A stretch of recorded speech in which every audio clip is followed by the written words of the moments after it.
All right. Well, congrats on making it through web.lab. It was a long process for the last 2 weeks, but you guys have finally made it to the last lecture. And again, I'd like to thank our sponsors, Moby and Render, for pulling through and making web.lab happen. So let's just go over sort of a summary of what we've seen and some tips and reminders for winning web.lab. So the first thing that you guys should do is plan out your web app. So let's just go over how we taught Catbook to you guys. Ignore this advanced features. So we started out with the HTML and CSS, talking about the page content, some of the structure and design.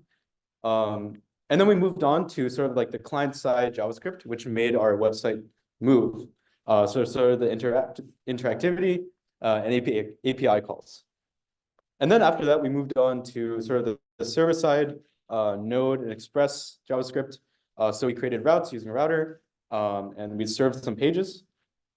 And then we moved on to talking about databases using MongoDB and Mongoose. And in this step, we also created some API endpoints, and we were able to access and edit data in our database. After that, we moved on to authentication. So we talked about using Google Auth, creating users and accounts in our database, and having some secure login. And then finally, we moved on to some advanced features in the second week by talking about sockets, how to make a game, and even talking about ML learning or machine learning and deployment. But this is not really how we designed Catbook when we first designed it. How did we actually design Catbook? Well, we used something called full stack design and feature by feature design. So we didn't really go through oh, let's design all the front end first and then design all the back end. We use full stack design. So what exactly is full stack design? Well, it's just design with all the layers of the app in mind. So we used the front end, server side, and database. We designed all of those at the same time. What is feature by feature? Well, it's just namely just designing each feature independently. So let's just dive into a short case study of how do we actually design Catbook. And let's just take the profile page for an example. What are the components needed to use full stack design on this profile page? So the first thing that we want to note is, sort of what is the scope of the features, or what is the scope of the things that we need to do to design this feature? So some of the things that we needed to consider is creating detailed wireframes, creating a component tree for our website, designing any APIs and API endpoints, and designing any database schemas that we need. So let's just sort of go through each of these features. All right, so the first thing that we identify is a feature for our website. So this is sort of the visual display of information about the user for the profile page. After this feature, let's dive into wireframing. So given this feature, we ask, what do we want to show on our website? In this case, this is what we want to show. We want to show sort of a cat picture, a name, and about me, and my favorite type of cat.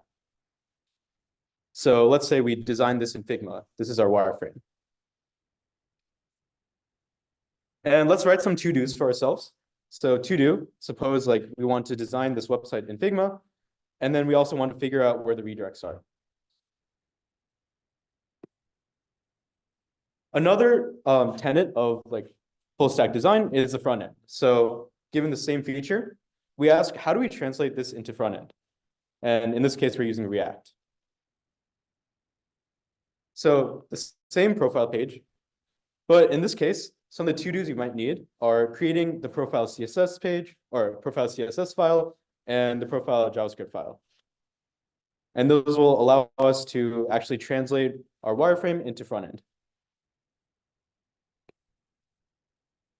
Another type of front end, or another aspect of full stack design, is the server side. So we ask ourselves, what does the client need? In this case, we have sort of three things that the client will need, which is the user's about me, the user's cat happiness, and the username. And all of these can be collapsed into some to-dos. So we might want to create an API endpoint /API/user. to provide some data to the client. And finally, another feature of full stack design is the database. So we ask ourselves, what data do we need to store in our website? In this case, we have a schema here, like a user schema. Some of the things we might want to store are like the name, the cat happiness, and an about me. And we can write a corresponding to-do for us to create a Mongoose model or a schema. So you can sort of see that we have all these to-dos. We have a to-do for each of the features of like full stack design. So the first to-do was creating a profile JS file and profile CSS file, which is part of our front-end design. Then we want to create an API endpoint, which is part of our, servicing the backend. And then finally, we wanted to create a Mongoose schema and model, which is part of our database. And this is just for the profile, developing this one feature, which is a visual display of information. But this can be sort of generalized to your own website. Say you want to develop your own feature. Well, some of the aspects of full stack design that we want to touch are the front end, the back end, and the database. So it's important to write your own to-dos for each of these aspects in order to sort of like prioritize what you need for the feature. So this is full stack development. So let's just go over, some of the other features of Catbook that we designed full stack. So as we mentioned before, we designed profiles with full stack design in mind. In the front end, we wanted the profile page with the name, description, cat happiness. Server side, we want to provide an API request for the things we need to display on the front end. And then for the database side, we wanted to create a Mongo schema for our user. Another component that you guys saw in Catbook was a story component, which is a post. So on the front end, some to-dos we might want to write for are designing a card component with the name, story, and comments. On the server side, we might want to define an API request or API endpoint called stories. And then on the database side, we might want to design a schema called story that will store all this above information. And then finally, let's look at the comments component. The same deal. The front end, we might want to design a component that is a card with the name and a comment. On the server side, we want to maybe define an endpoint called comment. And then finally, on the database side, we want to define a comment schema. So you can sort of see that each step of front end, server side, and database for each of these features is more or less the same. And this is what you guys will be doing for every feature on your website.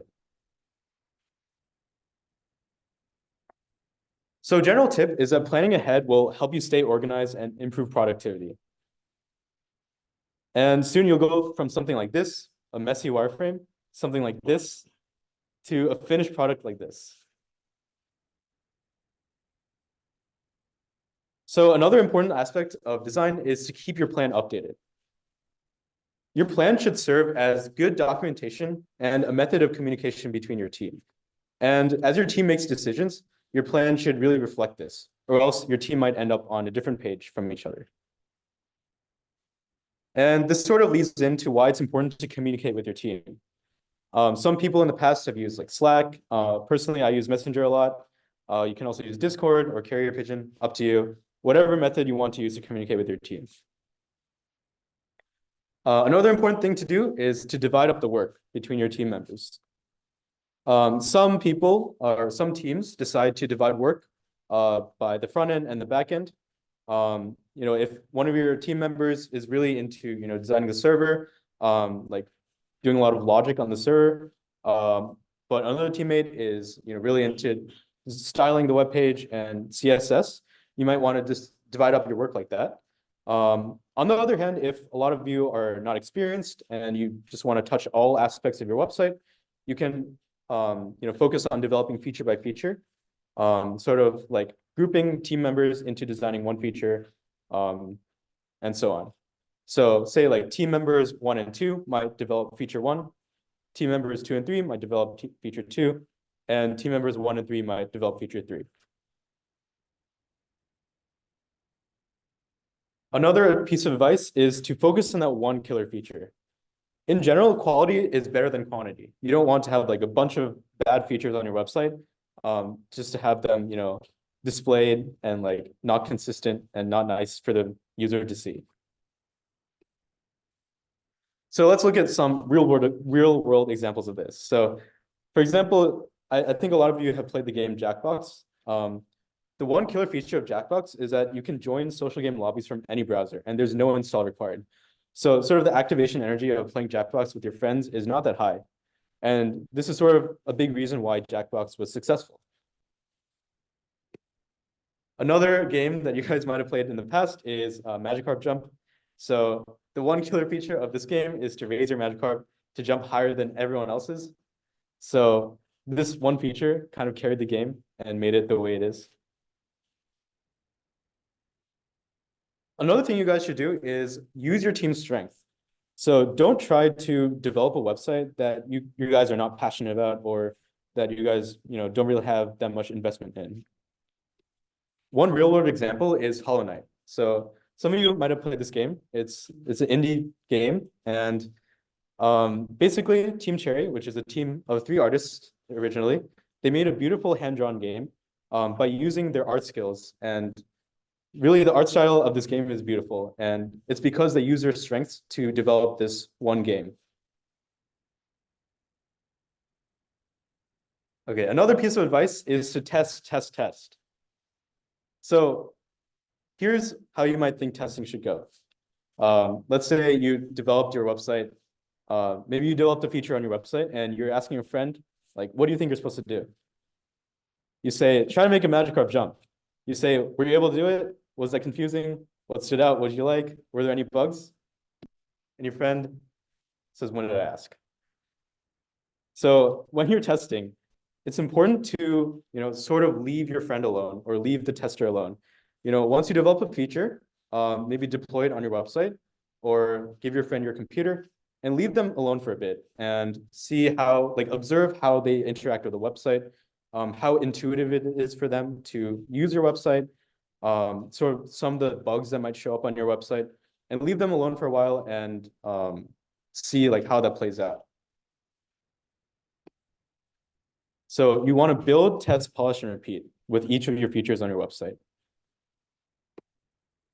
And when you're stuck, you can ask for help. So sort of some of the resources that we've always been emphasizing in this class is Piazza. So let's say you're asking, let's try Piazza. I'm sure someone's up.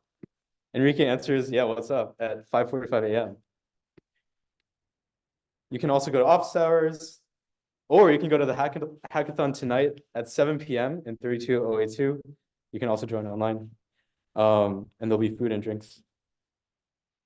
So there's a lot of resources in this class for you guys, just for you guys. Piazza, office hours, and hackathon. So please make sure to use them. And most of all, good luck. web.lab is much more than the competition. It's really important that you guys got to learn all these concepts because, as you might have seen in the sponsor lectures, a lot of web dev concepts that we teach in this class are really applicable to industry. And even if you don't, fully learn 100% of the material, that's okay. There will always be recordings up. And as you, go on with your programming life, you will learn all these concepts naturally. All right, so just a few reminders before we leave. Again, milestone 2 is due.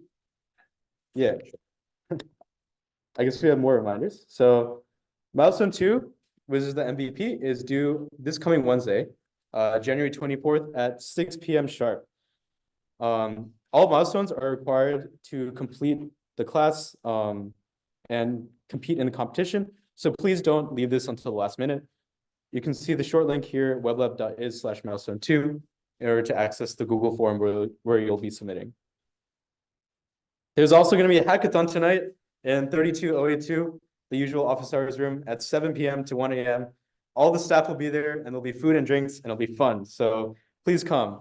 Also, Nick, who is Eternal staff, will be giving a cool mini lecture on how to start and design your project at the beginning of the hackathon. So please tune in, get your food, and sit down and listen to Nick's lecture.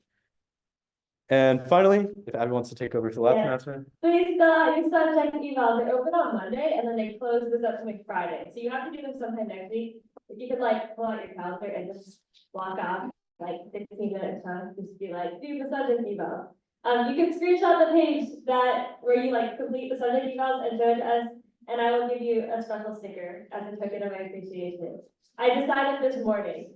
I was like, how can we incentivize people to fill out their subject emails? And Kenny was like, you can do a special sticker. And I was like, bet. So I don't know what these stickers are gonna be. So if you have ideas, please come and tell me. You can request something and I will design it or try. Also, it was just so amazing, on behalf of all the staff to work and help you guys learn over the past couple weeks. If you're still stuck or confused on anything, please still come to office hours and ask us questions. And thank you so much. Yes, come to office hours in the hackathon and good luck.